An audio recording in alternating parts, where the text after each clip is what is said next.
You shouldn't be reading that on 60 Minutes. You're a disgrace. But go ahead, let's finish the interview. President Donald Trump called CBS News' Norah O'Donnell a disgrace during a 60 Minutes interview Sunday after she read out parts of the alleged gunman from the White House Correspondents Association dinner's note he sent to family members before the attack, which was provided to NBC News by a senior White House official. In the interview, O'Donnell asks Trump what his reaction to the suspect, identified by a federal official familiar with the case as 31-year-old Cole Tomas Allen, writing what appeared to be his motives for the attack on Saturday, April 25th, leading to a testy exchange between Trump and the broadcast journalist. And he also wrote this: "I am no longer willing to permit a pedophile, rapist, and traitor to coat my hands with his crimes." What's your reaction to that? Well, I was waiting for you to read that because I knew you would, because you're horrible people, horrible people. Yeah, he did write that. I'm not a rapist. I didn't rape anybody. Do you think he was referring to you? Excuse me. I'm not a pedophile. You read that crap from some sick person. I got associated with all stuff that has nothing to do with me. I was totally exonerated. Your friends on the other side of the plate are the ones that were involved with, let's say, Epstein or other things.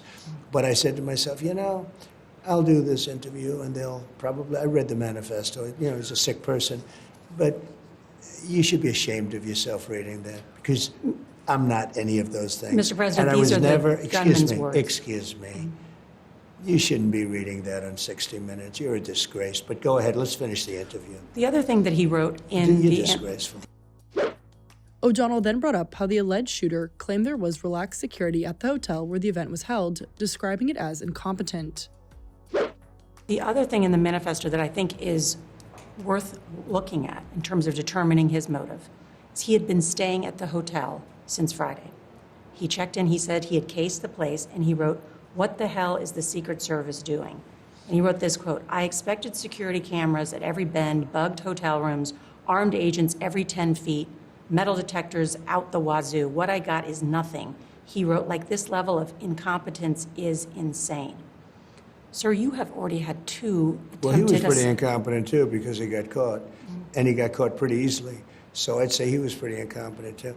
I could take any event having to do with security or anything else. I can always find fault, no matter what. I can take a baseball team that won the game 18-0 and say they should have played better. Those guys did a good job last night. They did a really good job. Now, do they make adjustments? They do. They learn. They make adjustments. We're living in a different world with the internet than we had years ago. But even years ago, it was very dangerous. I mean, just ask Honest Abe Lincoln. Pretty dangerous. And but we are living a very, the internet, I think maybe more than anything else, it's radicalized some people. It's made people mentally sick. It's also a great thing. It's a phenomenal thing. We're the leader in it. We're the leader in AI. It's a great thing, but you'll always find problems.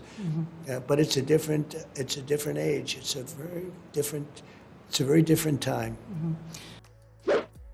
In another moment from Sunday's interview, Trump said that he wanted to observe what was happening, which led to his delayed exit from the ballroom. Well, what happened is it was a little bit me. I wanted to see what was happening. And I wasn't making it that easy for him. I wanted to see what was going on. And by that time, we started to realize maybe it was a bad problem, different kind of a problem, bad one, and different than what would be normal noise from a ballroom, which you hear all the time. And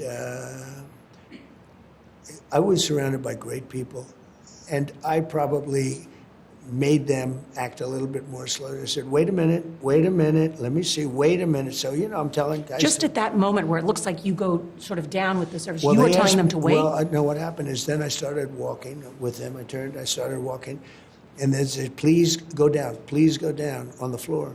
So I went down, and First Lady went down also, but we were asked to go down by the agents as I was walking. In other words, they wanted you almost to crawl out. I was standing up, pretty much. Trump additionally shared that he was in a conversation with Oz Perlman, who was guessing Press Secretary Caroline Leavitt's expected baby's name when the shots first rang, adding that he wasn't sure if the sound was gunfire or a tray of dishes. He also praised how his wife and First Lady Melania Trump handled the incident, but refrained from sharing if she was scared. Right after that, we heard a big bang, and it was either a gunshot or it was a tray of dishes, which happens a lot in ballrooms. And I was hoping it was a tray, but it wasn't. You mentioned the First Lady. Her face, she looked very alarmed. Was she scared? Well, I don't want to say, and people don't like having it said that they were scared, but certainly, I mean, who wouldn't be when you have a situation like that? By that time, I think she realized ahead of time that that was more of a bullet than it was a tray. And she was, I looked at her face just a little while ago before I came. I saw the scene. They played it for me in, pretty good close-up. And she looked very upset about what just took place, yeah. Mm-hmm. Why not? At one point, Trump referenced the alleged gunman's speed, saying that the NFL should, quote, sign him up. I can only say that from the moment they realized that he was, he ran like, I think the NFL should sign him up. He was fast. When you look at it on tape, it's almost like a blur. Right. But it was amazing because as soon as they saw that, you could see them draw their guns. They were so professional, aimed their guns, and then they took them down immediately. The doors were sealed, the room was sealed, the ballroom itself, where the people were. And they really, I think they did a great job. On Saturday, April 25th, Allen, who reportedly displayed anti-Trump sentiments in his writings sent to family members ahead of the attack, according to senior administration officials, allegedly opened fire outside the White House Correspondents Association dinner. Authorities said the 31-year-old engineer and teacher was armed with a shotgun, handgun, and knives, and had checked into the hotel where the event was being held in the last day or two. After exchanging fire with law enforcement, the Caltech graduate was tackled to the ground and subdued. He is expected to make his first court appearance on Monday, April 27th. Meanwhile, Trump expressed his hopes for the event to be rescheduled in the next 30 days. Well, I know the White House Correspondents Association very much appreciates you going last night and honoring a commitment to do it I again. hope we're going to do it again.